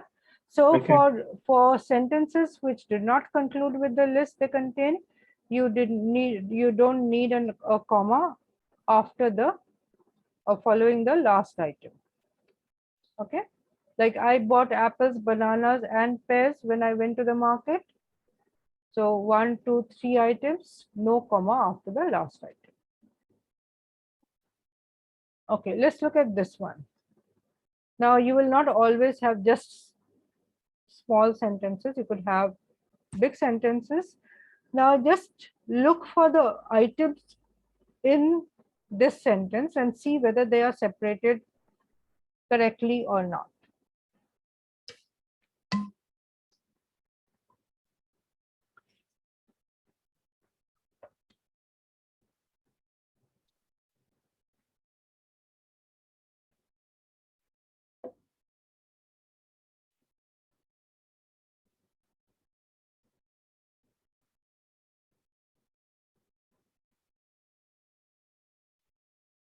I think that's correct. Hmm? I think that's correct. That's correct. So what are the items you discovered here? I swept the floor so that all the dust bunnies ran for cover. So I swept the floor, dusted them out from underneath the furniture. Third is gathered them all into a big pile. Fourth is decided I was too lazy to wrangle them into the trash can and brush them all under the rug. So you have 5 items. Commas after each item exist. Yeah, that's correct. And we have an and after the last comma, right? So this is, even though it's a long sentence, we can still separate it into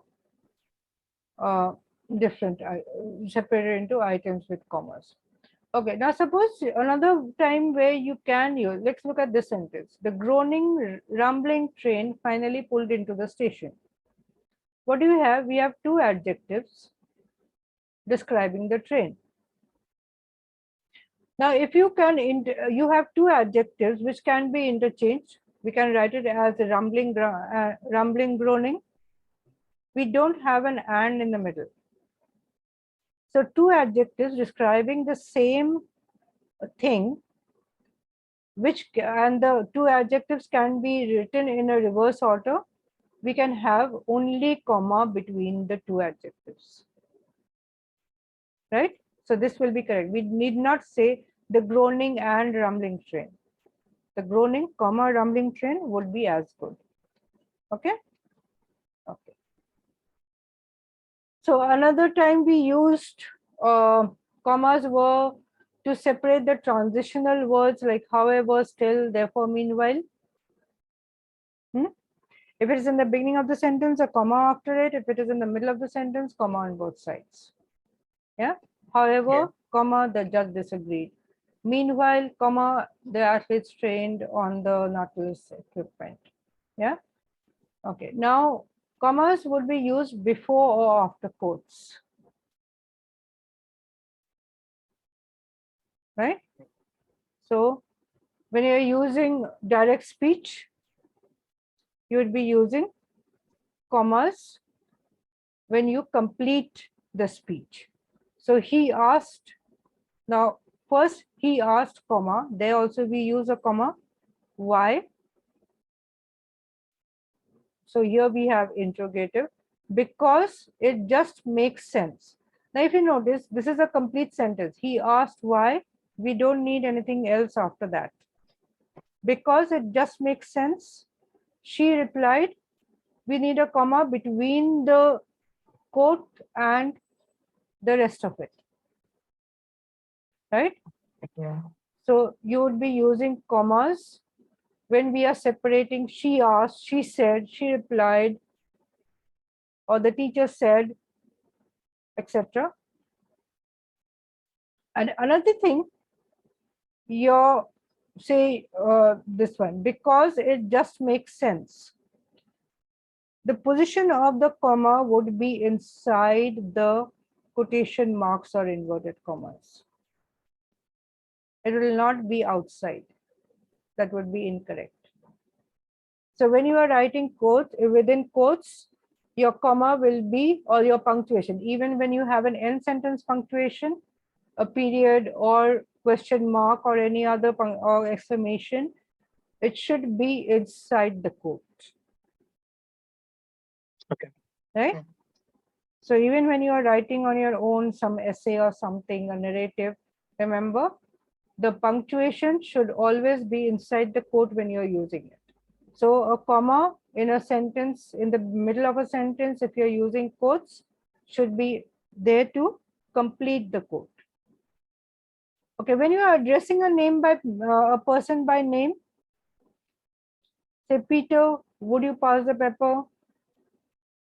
Or if I say Reyansh, did you do your homework?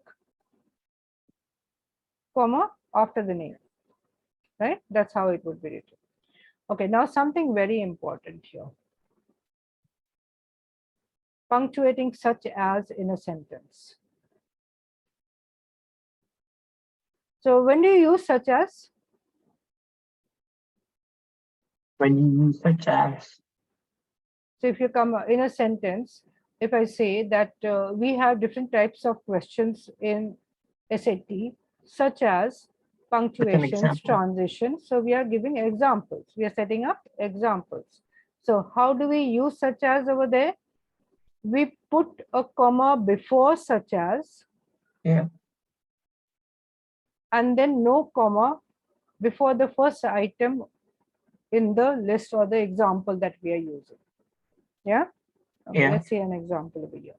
Teachers give out a variety of homework assignments, comma, such as worksheet and this. So we will never, so when you are writing such as, always look for the comma before such as. Comma after such as would be incorrect. Yeah. So Yeah. such as will always have a comma before, not after. Yeah. This is very important. And this question, punctuating such as usually comes. Yeah. Such as and that. These are the two very favorite punctuations of SAT. Okay, so now we learned where to use a comma. Now there are certain places where we would not use commas. Now one, we know that between two independent clauses we don't use a comma on its own, right? We need a conjunction. So comma plus and but or any other fanboys conjunction would be equivalent to a period.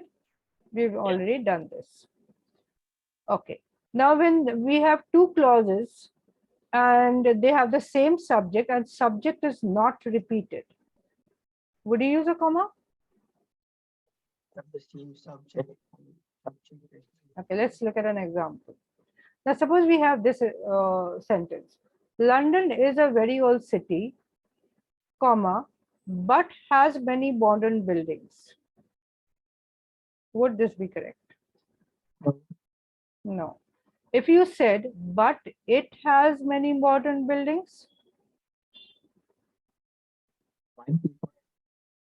Now, when you're using comma fanboys conjunction, both sides should be independent clause. Right?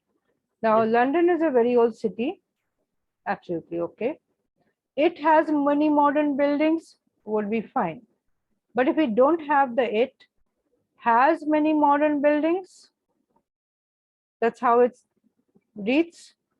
So, but, comma, but will not be used over here.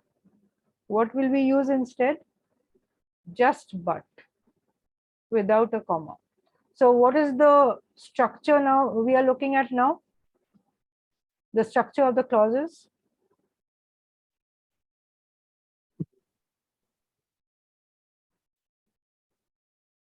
London is a very old city, is independent clause. Has many modern buildings would become dependent clause. We have a conjunction, but has many modern buildings would be a dependent clause. We do not need a punctuation, right? We do not need a comma. So when you have, if you have this type of a sentence where the subject is not repeated, whether even in the form of a pronoun, so no pronoun, no subject. Yeah. So subject does not exist in the second part of the sentence, or subject is not repeated, we will not use a comma. Got it? Okay. So you may say that London is a very old city, has many modern buildings, comma, but is correct. But if you read it carefully, we don't have a subject, right? So if the subject is missing in the second part of the sentence, if the subject is not repeated, no comma, right? Okay. Before parenthesis, would you use a comma? No. Say we have this sentence, the Caribbean Sea contains some of the world's most stunning coral reefs, comma, which are home to thousands of species of marine life, parenthesis, comma. Now, first of all, it becomes double punctuation. We won't go with double punctuation. Yeah. So we will not use a comma before a parenthesis. But what about after a parenthesis? No. Would we use a comma? No. Okay, suppose we didn't have this comma. Now read the sentence. And suppose we were to remove the information within the parenthesis. in this particular sentence. Now depends upon what the sentence is saying. So if you have the situation where you have to remove the parenthesis and you have to see whether, now suppose this was your blank, marine life, parenthesis, comma, but many. And if you had just comma or, and the other option was parenthesis, comma, or just parenthesis. So which of the ones say we didn't have? After we Huh? remove the comma before the. No, bracket. so no, I'm talking about just this part. Suppose Oh, we have the that blank, part is right. we had life, comma, and just parenthesis and but after that, or we had comma but, that is parenthesis, comma but, or just comma but. Which one would be correct? Second option. Second option. Why? Now if you see, if we remove the parenthesis, yeah, we remove the part in the parenthesis, our sentence would be, the Caribbean Sea contains some of the world's most stunning coral reefs, comma, but many of them are in danger because of overfishing and pollution. Yeah. So our rest of the sentence has an independent clause, comma, but another independent clause. So remember, if you are a non-essential clause should be removed from the sentence and we should still get a grammatically correct sentence, right? Yeah. So we can have a comma after the parenthesis if the first part is independent, second part is independent, we have a conjunction and comma, but before the parenthesis we will not use a comma. So this is important. Before an open parenthesis, no commas to be used, right? Now we come to that. Now, as a rule, always remember whenever you see the word that, any comma before or after that will be incorrect. Remove commas before or after that, right? If you have, say, this.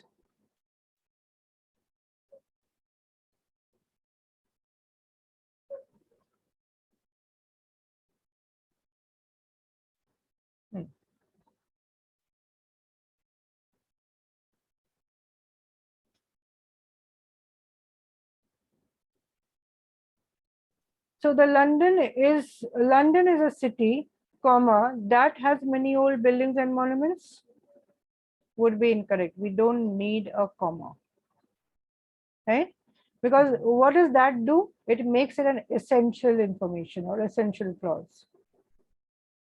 So whenever you are using that, remember, if there is something essential, we would be using that. So no commas required. London is a city, that comma would also be incorrect. It will be London is a city that has many old buildings and monuments without any punctuation. Correct? Yeah. So when you are using, okay, instead if you had which, how do you punctuate which? Along with which you can have a comma or you can write which without a comma, right? But yeah, if you're using that, you will not use any comma. Okay. Now there's another case. Suppose that is implied. It is not written. Say we have this sentence. The snow that is used to build an igloo must have enough strength to be cut and stacked correctly. So the snow that is used means that snow is important. We are talking about a particular snow. So remember that when you are coming across that, see if it is specific or not. If it is specific, that will be there. Otherwise, if it is not specific, you can use which. Okay. Now in this case, The snow that is used to build an igloo, specific. That, now if you go with the next sentence, the snow used to build an igloo. Now we have removed that, but it is still implied. So in this case, we will not use a comma after snow. The snow used to build an igloo. The pen used to write my exam. Means that the particular pen used to write my exam is missing. So you would say the pen that I used to write my exam is missing. So you're talking about a particular pen. It is specific. So even if you remove the that, you would not use a comma. Okay. So if that is written, then no comma. If that is implied, no comma. Yeah. Right. So if snow comma used to build an igloo would be incorrect. Okay. Now if you have a subject and a verb coming together, mountain goats are very nimble. Would you use a comma here? No. No. We don't need a comma between a subject and a verb. Okay. Okay. What about before prepositions? We never use a comma before prepositions. Yeah, it doesn't make sense. The chicken crossed to the other side, comma, of the road? No. Okay. So that was with commas. All clear with commas? Yeah. So the only thing new was such as, adjectives which can be interchangeable, that. Yeah, those rules you have to remember. Okay, now we know that we can use semicolons instead of comma and fanboys conjunction. Yeah, if the fanboys conjunction is missing, you can replace the comma with a semicolon. So two independent clauses, semicolon would be correct. Separate two related clauses. Okay, now if you have two independent clauses which are related to each other and you still want them in a single sentence. Say, the supermarket is my favorite. It carries all my favorite foods for reasonable prices. We can have a semicolon instead of a period if the two ideas are related to the same subject.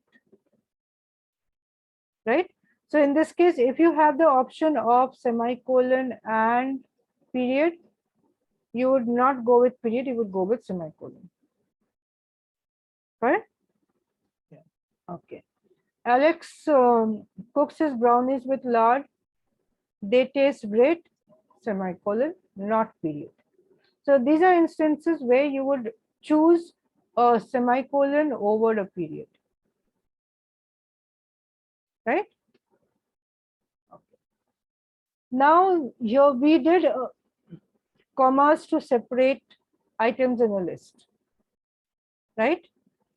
Now, suppose we were to have a comma in the middle of even one item in the list. Say we have, look at this one. I packed my sleeping bag. Now this is the first item. A pop-up tent, comma, which I had borrowed from a friend and only used a few times. This whole thing is your second item. Yeah. A cast iron skillet, that is your third item, and some popcorn to bring on the camping trip. This is the last item. You have an and over here. Now, what do you notice? You have a comma in the middle of one of the items. So in that case, you would not use commas to separate the items. You would use semicolons to separate the items in the list. Right? So when you have a comma coming in the middle of any one item in the list, even if it is only one of the items, the entire list will be separated with the help of semicolons. Right? So this is also a very important question. Say, look at this example. While the United Nations is headquartered in New York City, comma, it also has central offices in Nairobi, comma, Kenya, semicolon, yeah, Geneva, comma, Switzerland, and Vienna, comma, Austria. So what do we have here? Nairobi, which is in Kenya, Geneva, which is in Switzerland. Instead of writing the whole thing, Nairobi, comma, Kenya implies that Nairobi, which is in Kenya, right? Geneva, comma, Switzerland, and Vienna, comma, Australia. So we have 3 items in the list. How do we separate them if they have commas in the middle? We use semicolons to separate items in the list. Yeah, this is clear. So you have to see, if you have items in the list, first thing you'll see is, does any one of the items have a comma in the middle? Yeah. Right? So if you see lots of commas, you double check whether the commas are separating items in the list and they are correct, or they're separating items in the list and one of them has another comma in the middle. So you replace all the commas that are separating items with semicolons.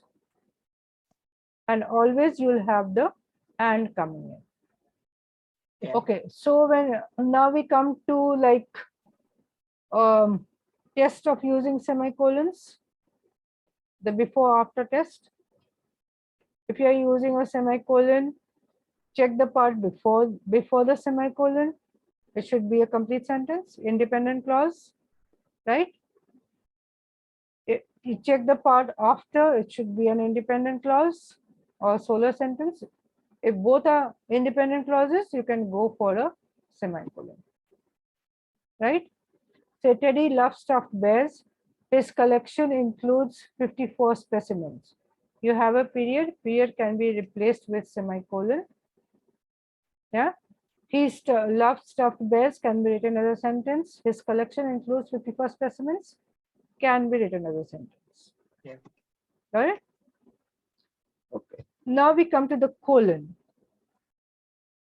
You had a little confusion with using colons. So some of it has been solved. Some confusion resolved. Okay. Now when is a colon used? 2 purposes. First, setting up a list and explanations. Yeah. Or introduce short phrases, quotations, or examples. Yeah. So these are the 2 places where you and colons are all never used in the beginning of a sentence if there is no explanation or something, or if and colons are never used to separate inessential information in the middle, right? And semicolons are also not used. Okay, so here one important rule: the portion of the sentence before the colon should be an independent clause, right? If the portion before the colon is not an independent clause, then sure enough you need some other punctuation, but not a colon. Okay. And what comes after the colon can be an independent clause or a fragment or just a list, just an explanation, anything. Yeah. So between 2 independent clauses, it could be used when, now suppose we say we have 2 independent clauses. Could we use a colon in between instead of a semicolon? We could, only when the second part gives us an explanation to the first. Okay. Yeah. So if the second part said, remember we did one example, the girl was afraid. Yeah. Yeah. And the second part gives an explanation of why she was afraid. In that case, we can use a colon. Right? So 2 independent clauses, we can use a colon if the second part is an explanation. Okay, let's look at this one. Do we need a colon here? We will need the following for our camping trip: colon, a tent, sleeping bags, and hiking boots. So what is it doing? A colon is setting up a list. And the first part, we need the following for our camping trip. That's an independent clause. Colon is correct over here, right? Okay. Let's look at this one. The platypus is a strange animal. It lays eggs and has a bill, but is still considered a mammal. What do we have? The platypus is a strange animal is independent clause. It can be written as a sentence. It lays eggs and has a bill, but is still considered a mammal is also independent clause. Would we use a colon?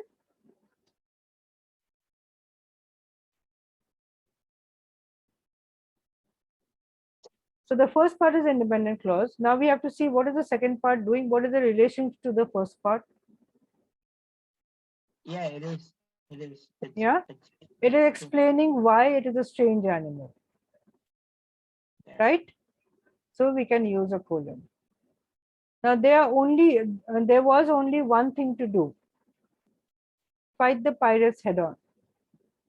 What is it doing? It is telling us what we could do. So we can use a colon, or we could also use a single dash. What is the part before? There was only one thing. There was only one thing to do. Is that an independent clause? No. Can we put a period?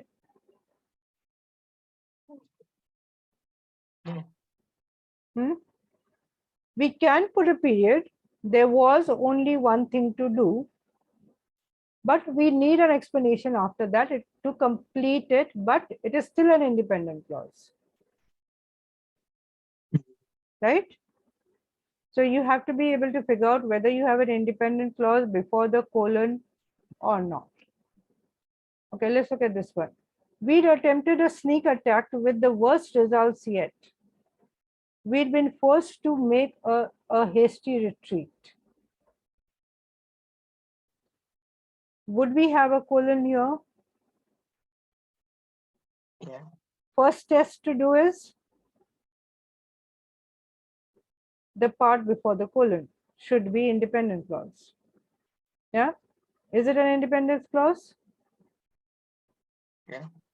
It is an independent. We attempted a sneak attack with worst results yet, independent clause. The second part, we'd been forced to make a hasty retreat. Again, independent clause. Yeah. Does the second part explain the first part in some way? Does it add something to the first part?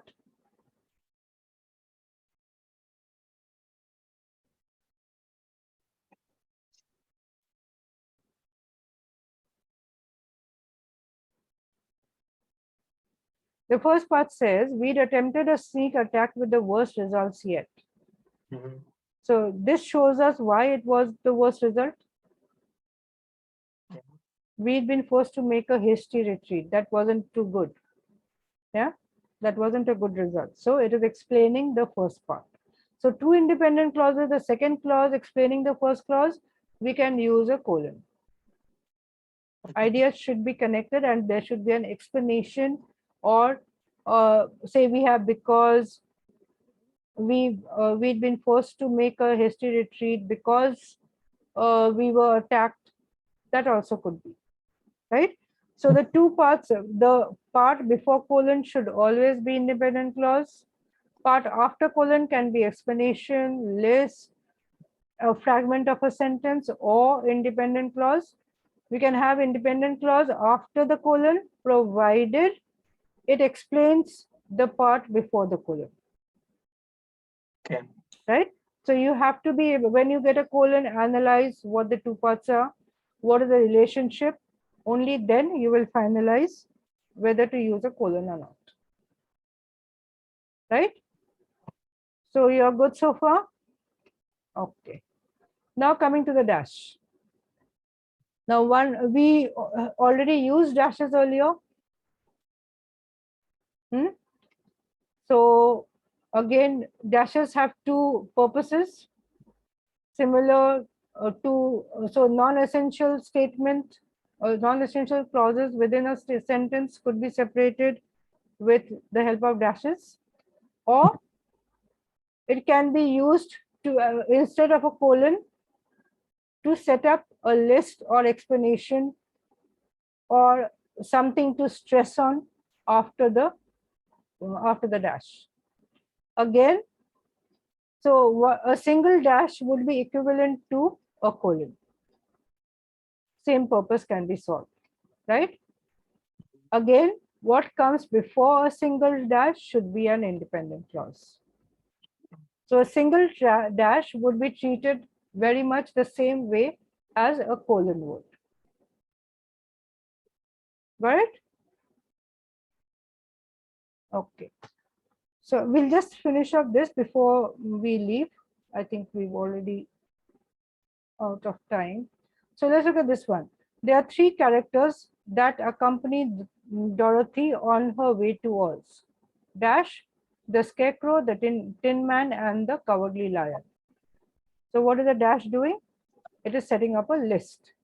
Yeah, list of characters. Camping is my family's favorite pastime. Dash, but not mine. You are stressing on something. It need not be an independent clause. Before the dash should be independent clause. Here it is an independent clause. Camping is my family's favorite pastime. Independent clause. Right? 2 dashes equivalent to 2 commas or open parenthesis, which surrounds and inessential information. Say this one, if we put this in the middle, if the list goes in the middle, there are 3 characters, the list in the middle that accompanied Dorothy on her way to Oz. 2 dashes can be used. We already did this before. London dash, which is a very old city, has many new buildings. Right? So I think we would end our lesson here, and we'll continue, I think, next Sunday. We have one class next Sunday. Okay? Yeah. So you can revise all these rules that we went through.